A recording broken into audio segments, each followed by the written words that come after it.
Let's talk some chess. Rashid Nezhmetdinov was one of the greatest attacking players in chess history. He actually never earned the title of Grandmaster, which makes his fame and prominence in the chess world all the more impressive. This game was played in 1958 in Sochi. He's playing against Lev Polugaevsky. Sorry if I mispronounced that. And Polugaevsky is no slouch. He was a Grandmaster, contended for a number of World Chess Championships, according to his Wikipedia. But when you're playing against Nezhmetdinov, I just mentioned that because this isn't like a Morphe game where he's playing against kind of unknowns. This was a legit high-level player, and just sit back and enjoy Nezhmetdinov's attacking prowess. So we have d4 from Lev, knight to f6, c4, d6, knight to c3, e5 striking in the center, e4, e takes on d4, queen takes on d4, knight to c6 attacking the queen, queen back to d2, g6 preparing to fianchetto the dark squared bishop, b3 also preparing to fianchetto the dark squared bishop, and now both bishops are fianchettoed.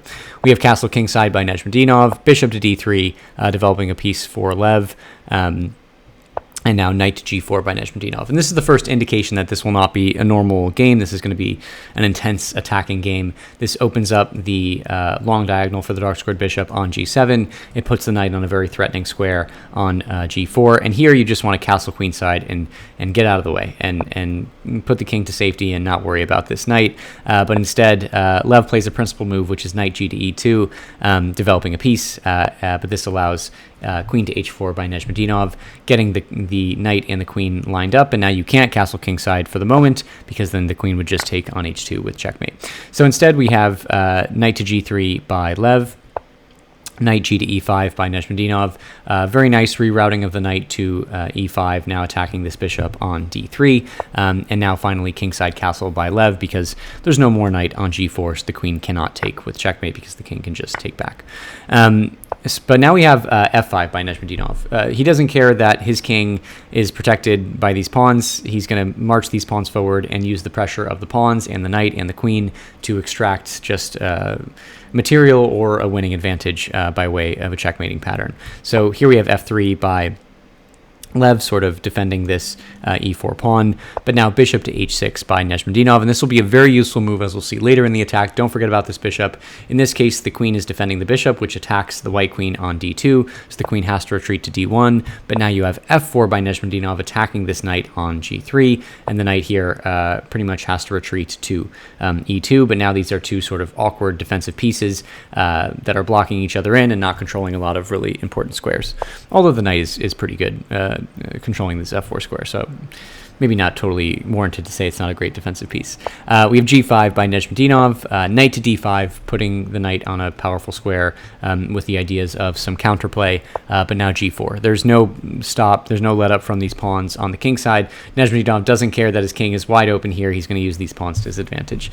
We have g3 attacking the queen, f takes on g3, h takes on g3, and now queen to h3. The queen peeks around the corner and finds the king undefended here. Well, sort of defended, but you know, the king is now open to the queen on g1. So f4 here, closing the f file and attacking this knight on e5.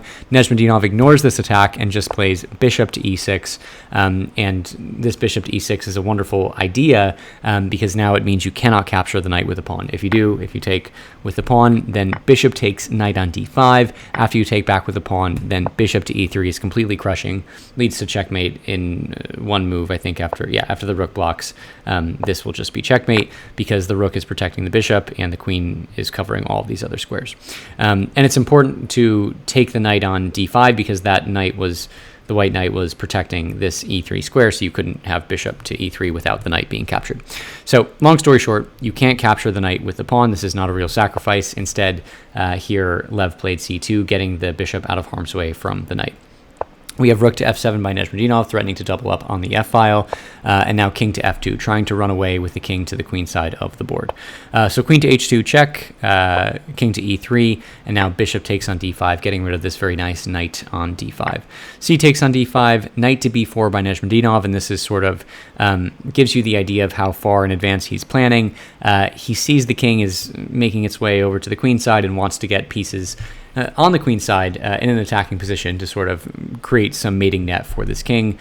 He also had to move the knight somewhere, of course, because the pawn was attacking it on c6. But this is the last sort of chance that Lev has to stay in the game. There's actually a move here that kind of keeps a sort of sense of equality. You're still dealing with all of these incredible attacking pieces, but here you need to play a3, kicking the... Oh, sorry. Just hit the mic. Hope that didn't hurt your ears. Here you need to play a3, attacking this knight on b4. Now knight takes on c2 with check. Queen takes, queen to h3.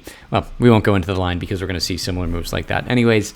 But suffice to say that this is a better way to defend. You now have kind of collected yourself, and you have a more robust defense going into the position.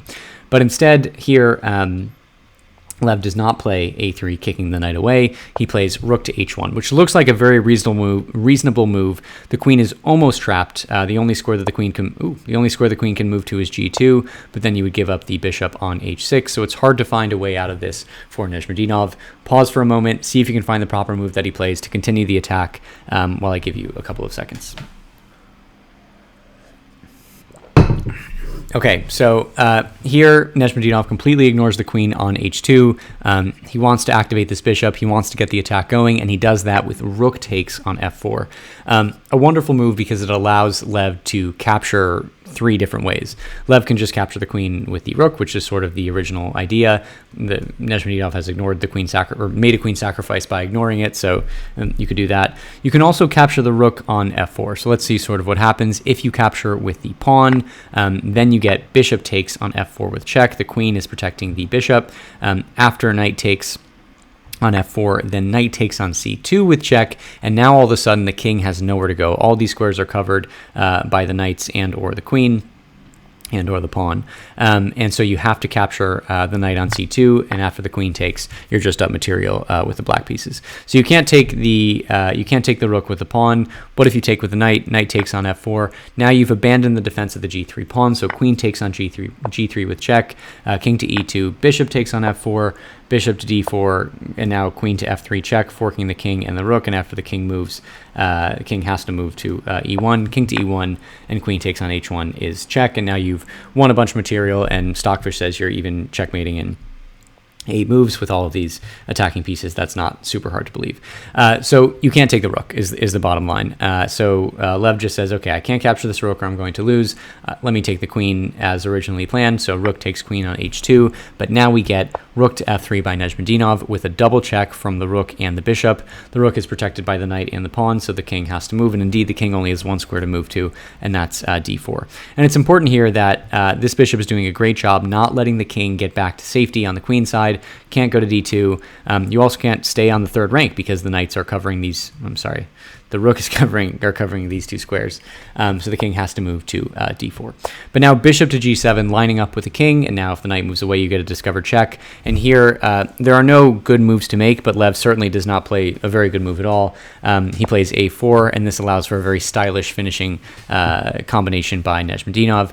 He starts with c5. This comes with check, and the king has nowhere to go. The knight's covering c4. The rook's cutting off the 3rd rank. The pawn's delivering check. So d takes on c6 en passant, b takes on c6, and again you are the king has nowhere to go. You're threatening checkmate. Well, never mind. You're not threatening checkmate with the rook. Ignore that I said that. Here you're actually what is the move here?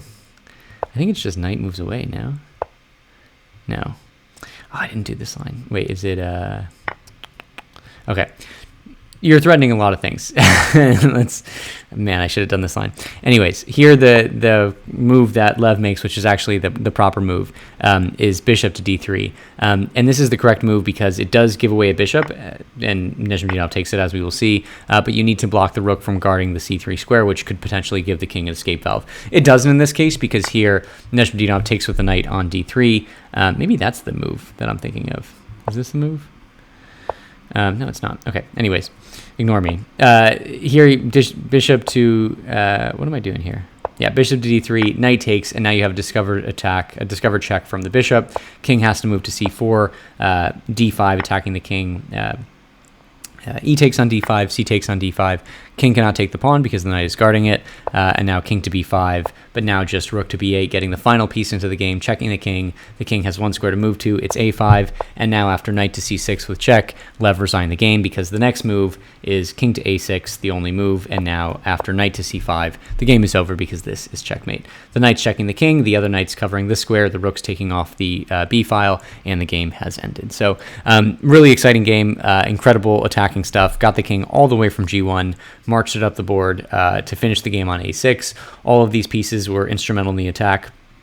Although this bishop and rook are not delivering the final checkmate, they were key in flushing the enemy king out, and also we had this incredible queen sacrifice on h2. So just an awesome game, very worthy of the title of Nezhmetdinov's Immortal. Hope you enjoyed it. Drop a like, drop a subscribe, let me know of other games you'd like me to review, and we'll see you next time.